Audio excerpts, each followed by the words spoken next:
Bismillahirrahmanirrahim. Assalamualaikum warahmatullahi wabarakatuh. Bismillah, alhamdulillahilladzi hadana li hadza wa ma kunna linahtadiya laula an hadana Allah. Asyhadu an la ilaha illallah wa asyhadu anna Muhammadan abduhu wa rasuluh.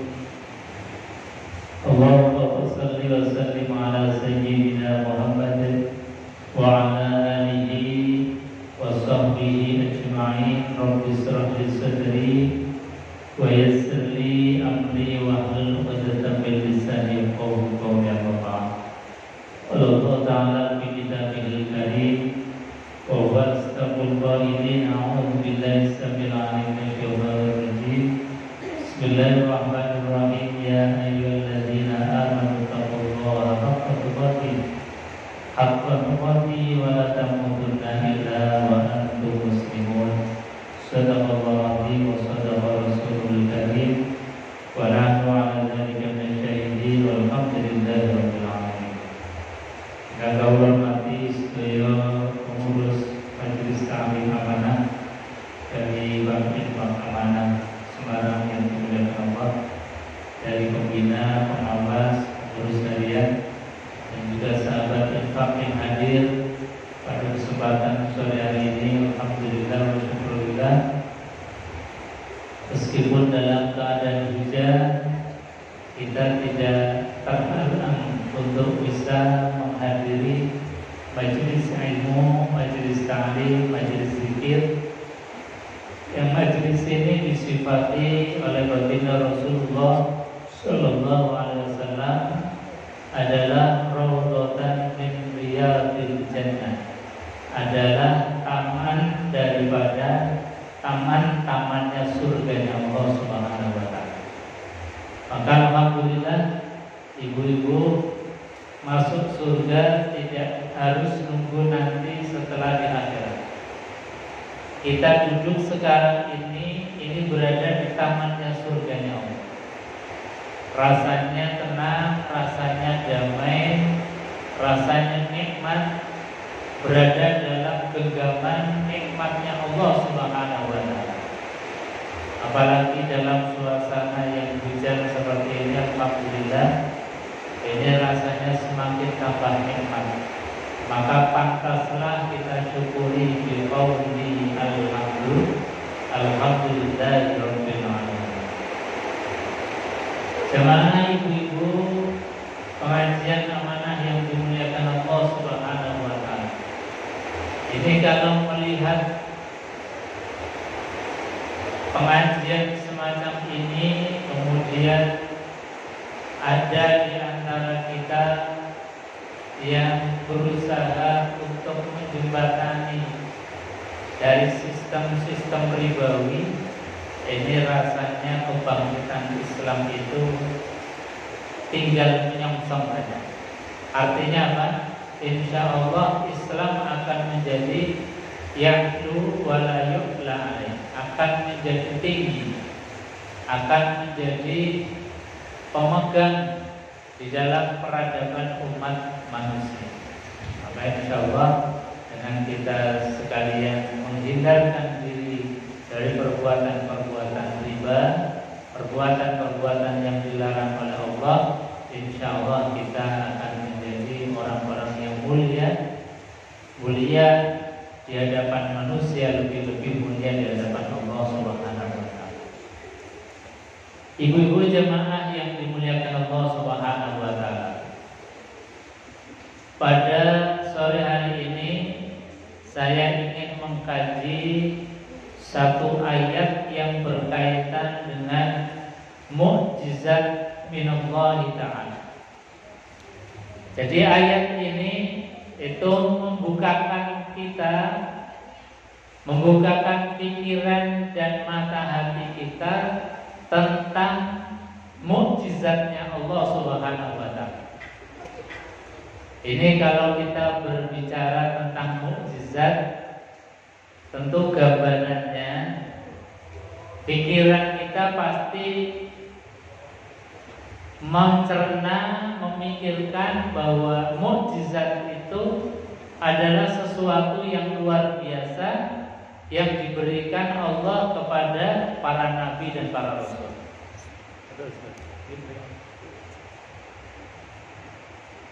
Jadi kalau berbicara mukjizat, itu gambarannya mungkin seperti mukjizatnya Nabi Musa alaihissalam. Mukjizatnya Nabi Musa apa? Beliau punya tongkat, tongkatnya bisa membelah lautan sehingga beliau selamat dari kerjaan Fir'aun. Dan tongkatnya diambil kembali, lautan itu kemudian menyatu kembali. Akhirnya Fir'aun itu tenggelam di lautan. Gambaran mukjizat lagi adalah mukjizatnya Nabiullah Ibrahim alaihissalam ketika beliau kemudian ditangkap dan dibakar hidup-hidup. Tetapi biiznillah, dengan izin Allah Subhanahu wa taala, Nabiullah Ibrahim alaihissalam diberikan doa oleh Allah, ya narukuni bardaw wa salama. Wahai nar, wahai api, kuni, jagalah aku, bardaw wa salama, maka dinginlah engkau wahai api, dan selamatkanlah engkau wahai api. Akhirnya apa? Api yang asalnya punya sifat panas dan membakar, tapi di hadapan Nabiullah Ibrahim api menjadi dingin, bahkan tidak menyentuh sedikit pun kulit dari Nabiullah Ibrahim alaihissalam. Atau gambaran mukjizat lagi, misalnya mukjizatnya Nabi Saleh, yang ketika ditantang oleh kaumnya, wahai Saleh, kalau kamu memang seorang nabi, seorang rasul, coba keluarkanlah onta dari dalam batu.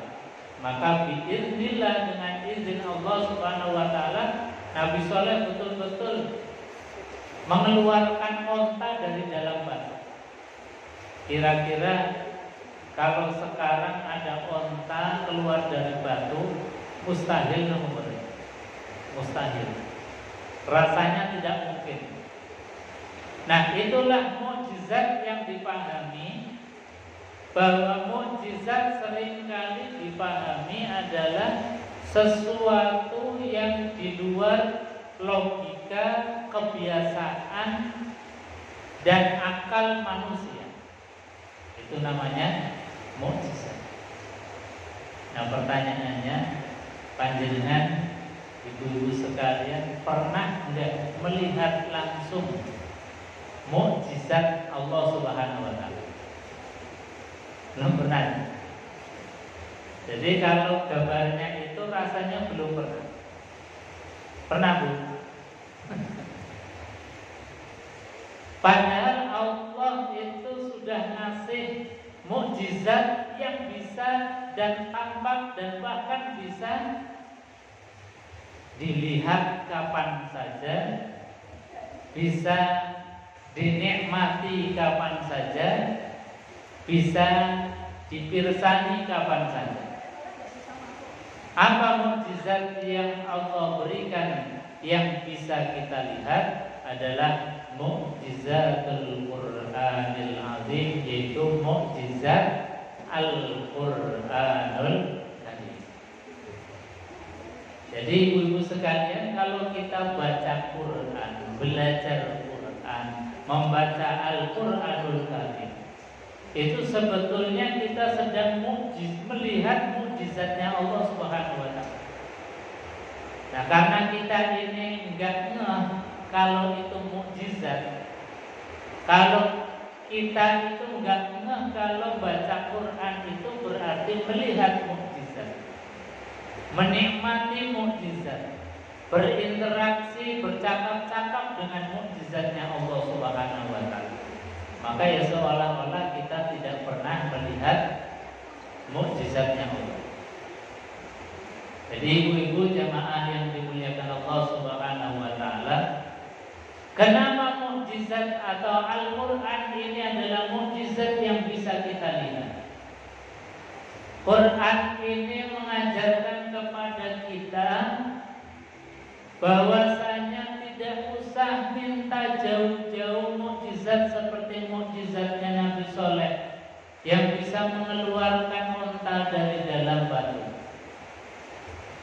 Kita nggak usah jauh-jauh nunggu adanya Nabi dan Rasul yang mendatangkan mukjizat, karena apa? Quran ini memandu kita supaya di setiap helaan nafas kita, setiap pandangan mata kita, setiap pendengaran dari telinga kita, itu kalau kita rasakan, kalau kita itu betul-betul memahami, semua yang kita lihat, semua yang kita dengar, semua yang kita rasakan itu adalah mukjizat dari Allah Subhanahu wa ta'ala.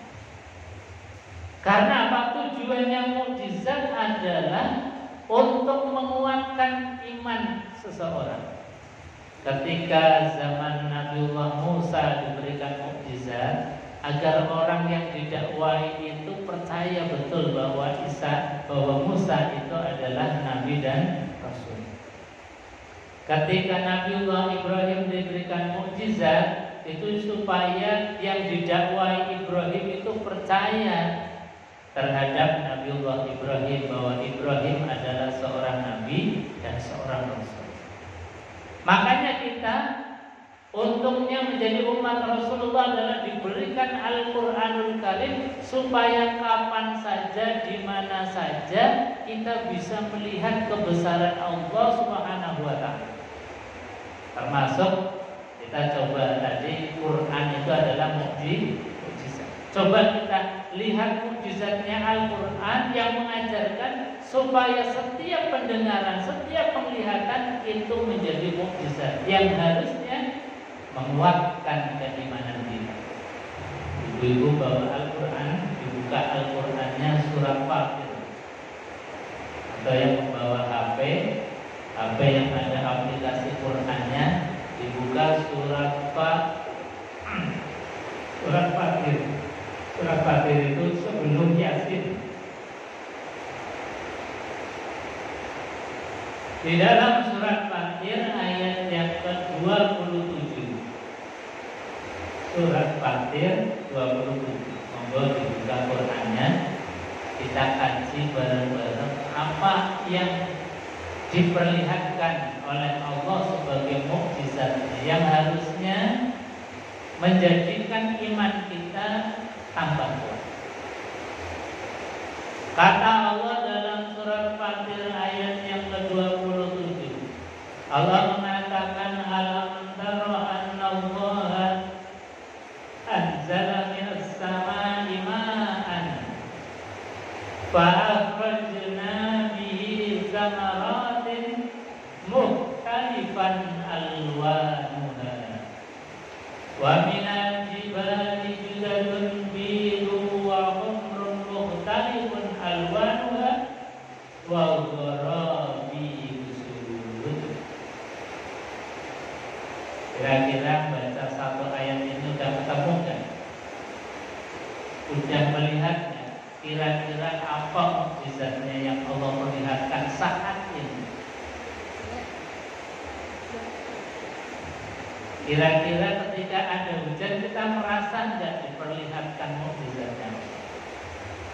Bahkan Allah sampaikan, saking gak percayanya kepada kita, saking kita memandang biasa terhadap hujan, yang kadang-kadang saking biasanya memandang hujan seolah-olah itu adalah hal yang biasa. Ada hujan turun seperti saat ini, pernahkah kita merasakan, ya Allah, ini mukjizat yang luar biasa?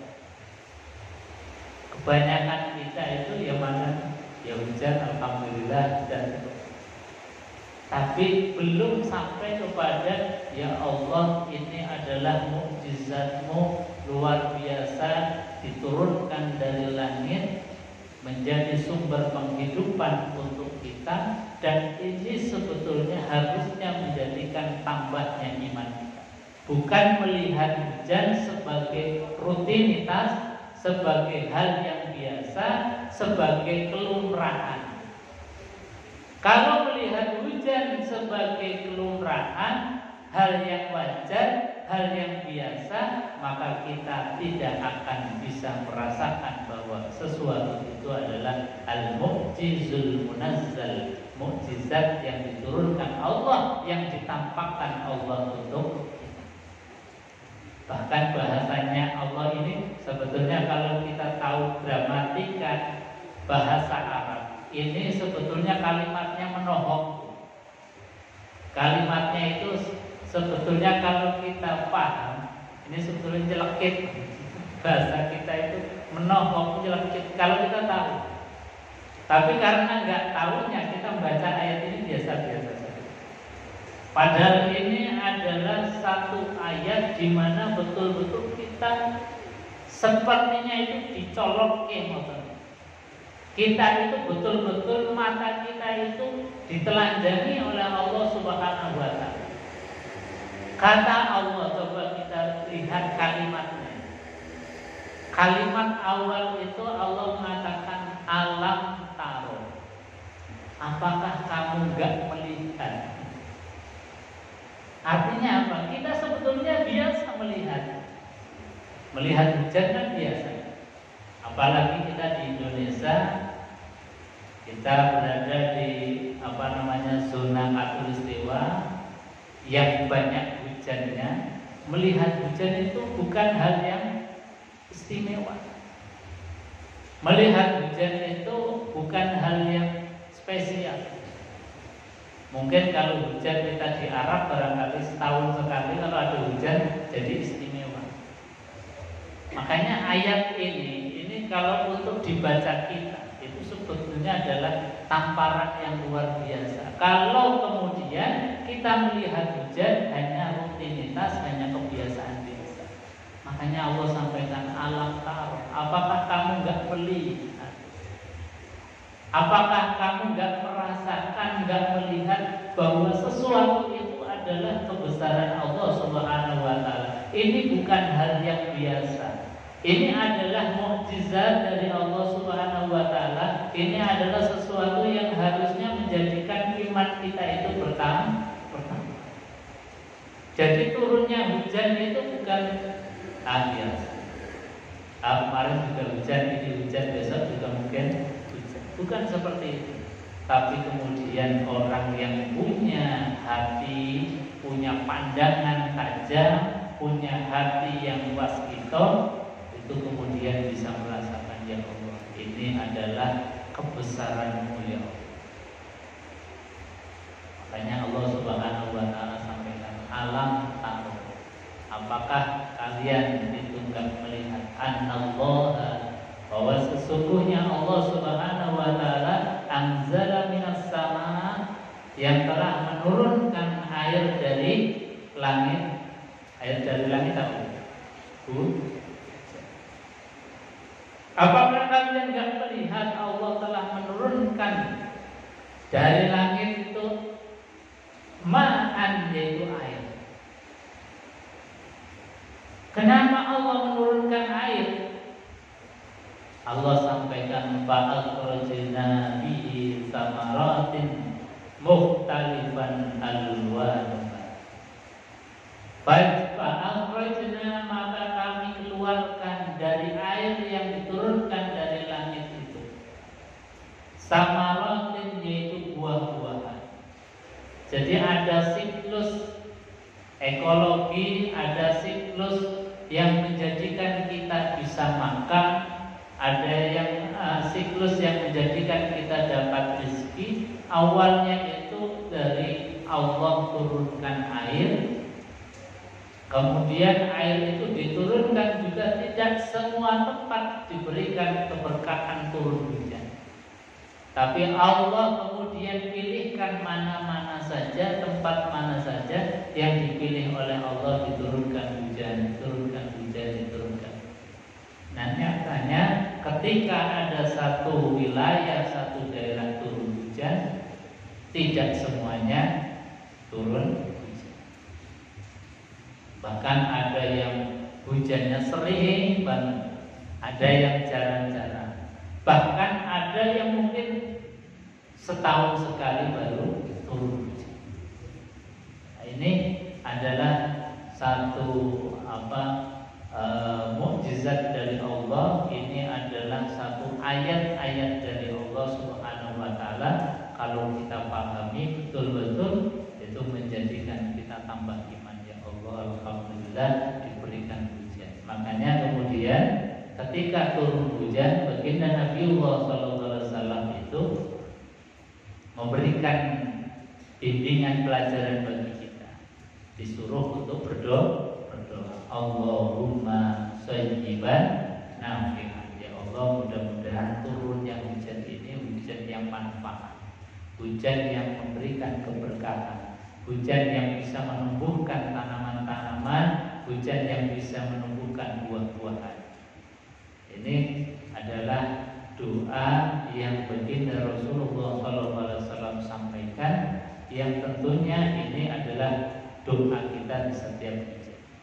Karena Allah Subhanahu wa taala pernah menjadikan hujan itu sebagai azab, sebagai siksa. Hujan yang terus menerus di zaman Rasulullah SAW, pernah Nabi itu dimintai, wahai Rasul, engkau kan seorang Nabi, seorang Rasul, coba minta hujan. Betul dituruti oleh Nabi. Hujan gak berhenti-henti. Akhirnya mereka minta lagi kepada Rasulullah, wahai Rasulullah, tolong minta hujannya ini dihentikan.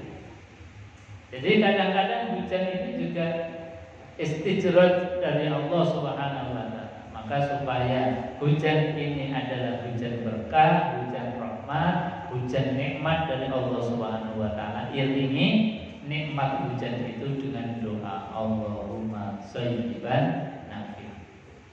Bahkan kata Rasulullah sallallahu alaihi wasallam, termasuk saat waktu yang mustajabah adalah waktu di mana ketika turun hujan. Nah, saat-saat ini adalah sa'atul mustajabah. Maka banyak-banyaklah doa. Karena dari awal turunnya hujan ini kemudian menjadi sumber-sumber nikmat, sumber-sumber rezeki yang lain. Allah sampaikan fa'akhrajna bihi samaratin, dari air hujan yang Allah turunkan itu kemudian dikeluarkan samaratin, buah-buahan mukhtalifan, yang beraneka corak, ragam warna dan jenisnya.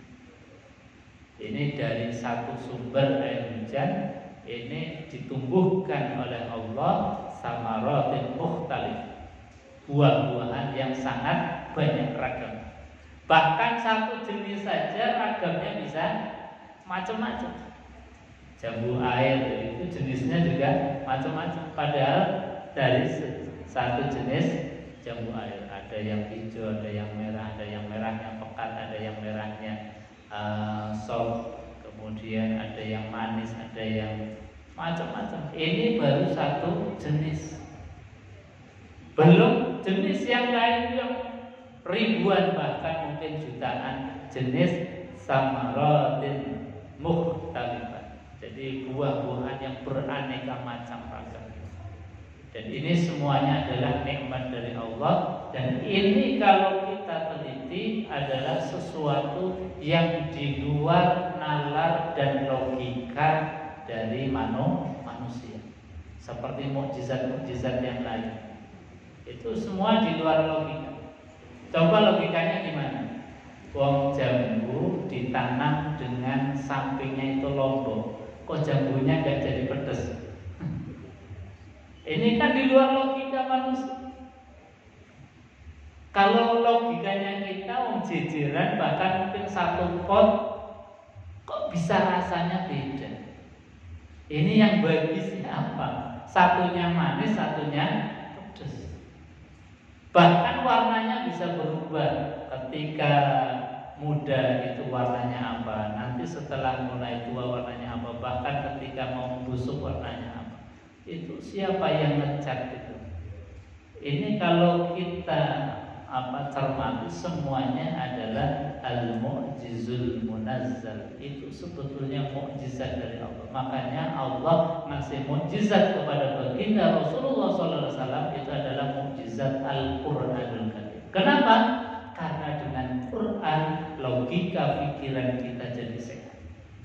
Dengan Quran pikiran kita bisa dipandu dengan baik dari masa ke masa, sepanjang zaman sampai dengan akhir dunia ini, sampai dengan yaumul qiyamah, dipandu dengan Quran, pikiran logika manusia akan bisa menemukan kudrahnya Allah, kuasanya Allah dimanapun dan kapanpun kita berada. Bahkan ketika turun hujan saja kita bisa merasakan, ya Allah, ini mukjizat. Ini mukjizatmu, ini adalah kuasa. Ini Quran yang maju. Kenapa? Karena Quran ini adalah mukjizat yang sepanjang masa. Bukan seperti mukjizatnya nabi-nabi terdahulu. Nabi Soleh mukjizatnya ya ketika itu toh. Setelah itu periode berikutnya orang lain gak bisa melihat, tinggal ceritanya. Mukjizatnya Nabiullah Musa alaihissalam dengan tongkatnya jadi ular besar yang memakan ular-ularnya Fir'aun. Dengan tongkatnya bisa membelah lautan. Sekarang sudah tidak bisa dilihat lagi. Meskipun tongkatnya Nabi Musa itu masih ada, disimpan di museum Turki. Tapi coba ibu-ibu pergi ke sana, pinjam tongkatnya, dipukulkan, bisa nggak membelah lautan? Nggak bisa. Tapi Quran ini adalah mukjizat yang memandu akal, pikiran, logika manusia bisa menemukan mukjizat sampai kapanpun, asal kita itu waras pikiran, asal kita itu sehat. Dan Quran menyehatkan logika, akal, pikiran. Makanya kemudian Quran itu memandu kita, ya Allah, setiap apapun yang kita pandang itu mukjizat. Setiap apapun yang kita dengar itu mukjizat. Setiap apapun yang ada di dalam hati itu mukjizat. Itulah logika berpikirnya Al-Quran. Makanya sekali lagi ibu-ibu hadirin jamaah yang dimuliakan Allah, ayo kita dekat dengan Al-Quran. Karena apa? Dengan dekat Al-Quranul Karim, hati pasti akan sehat. Dengan dekat Al-Quranul Karim, pasti logika pikiran kita jadi sehat, jadi waras. Jadi nggak cukup sehat tapi waras. Kadang-kadang ada orang pikirannya sehat tapi nggak waras. Ada orang waras tapi nggak sehat pikiran. Dan Quran ini memandu supaya pikiran kita ya sehat ya waras. Coba panjenengan bisa lihat banyak orang yang pikirannya sehat tapi nggak waras. Karena apa? Karena nggak dipandu dengan Quran. Karena nggak dipandu dengan mukjizat Al-Quranul Karim.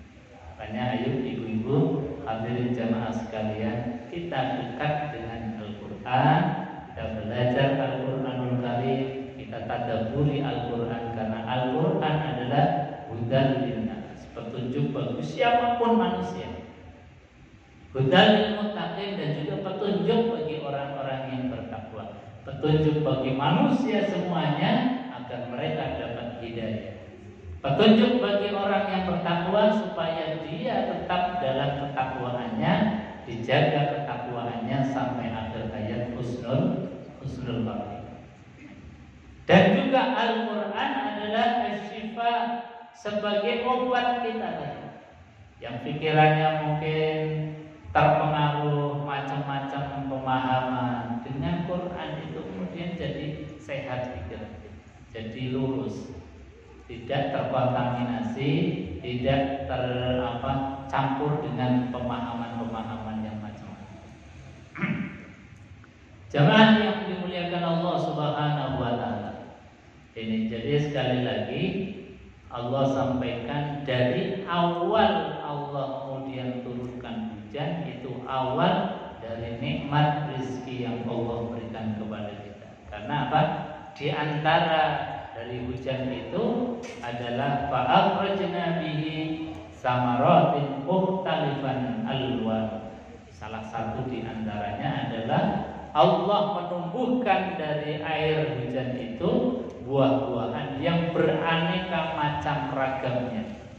Yang itu kalau kita perhatikan pasti akan ketemu dengan qudratullah, dengan kekuasaan yang mutlak dari Allah Subhanahu wa ta'ala.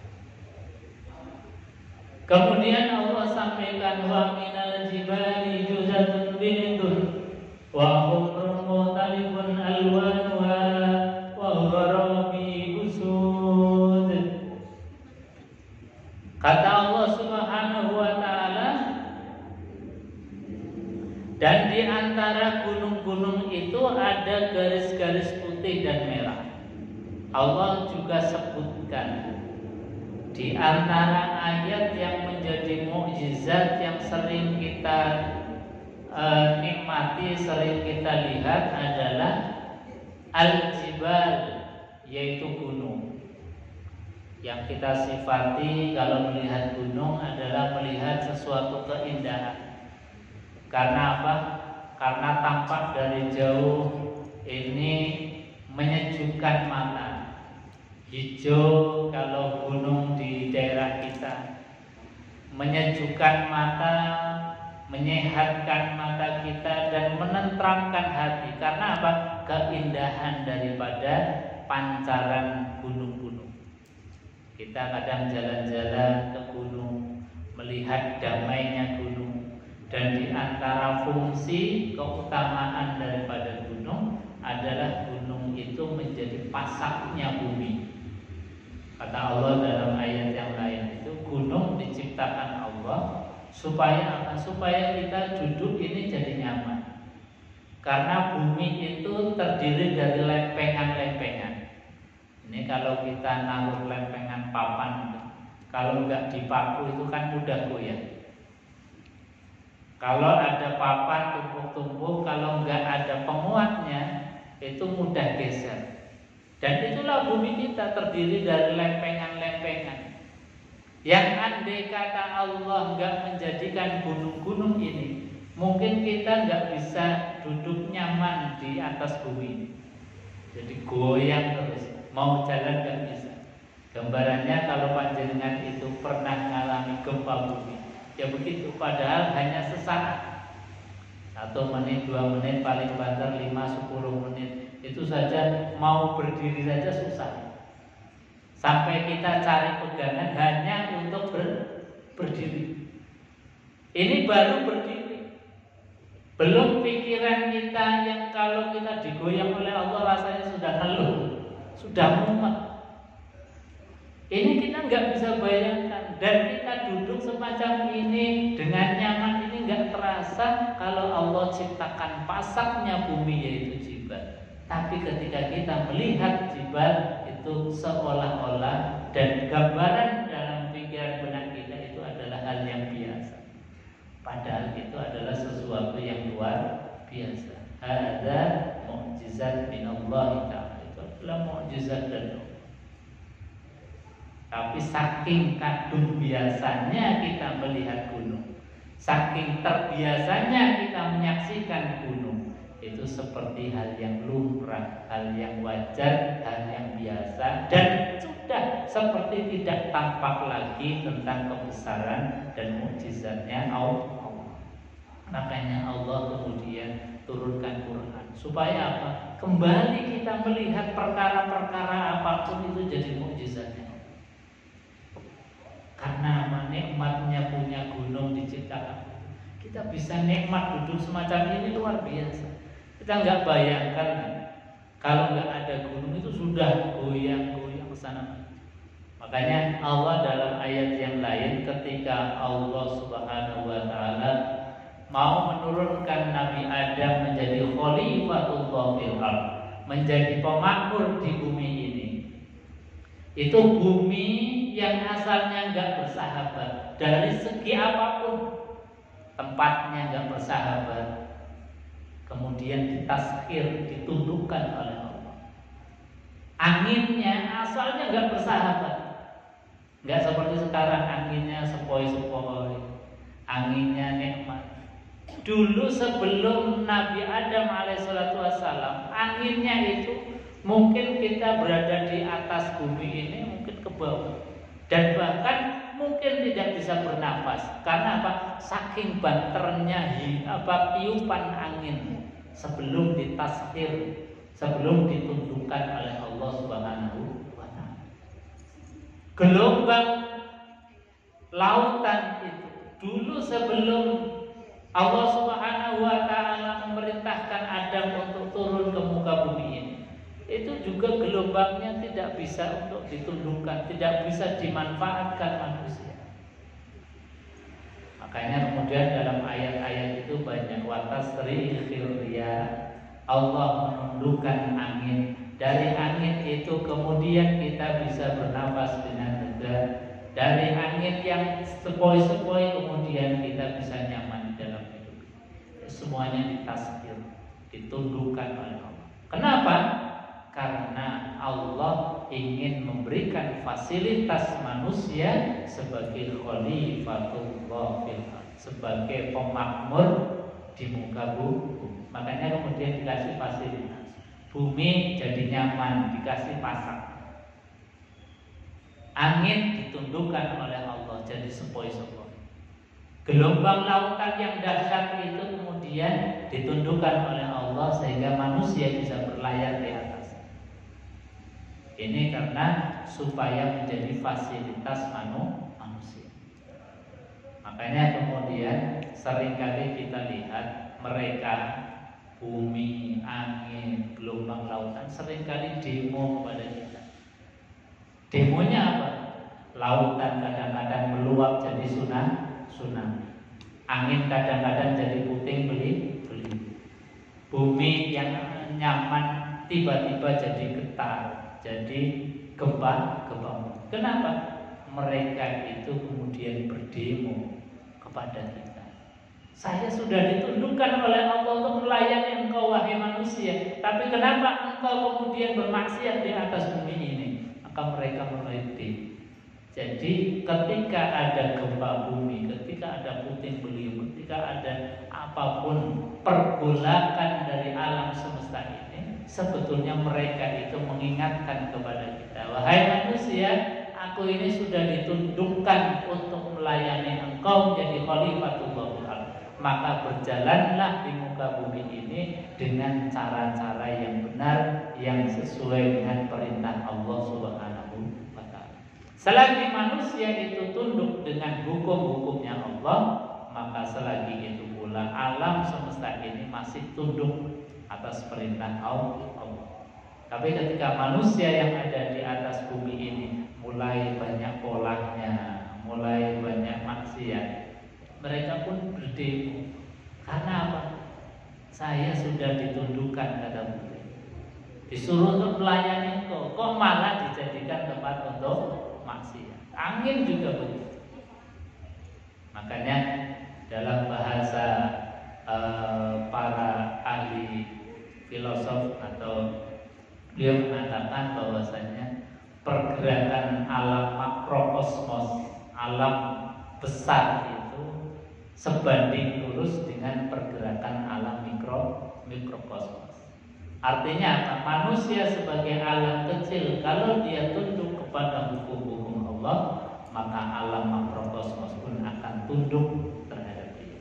Tapi ketika manusia tidak mau tunduk terhadap hukum-hukumnya Allah, mereka pun kembali berdemo.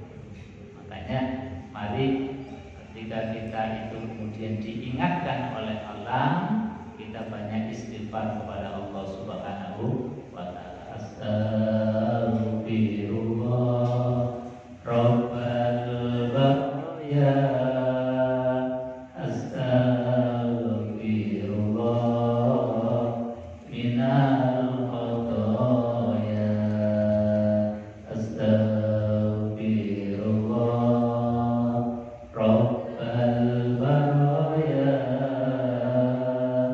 astaghfirullah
akad?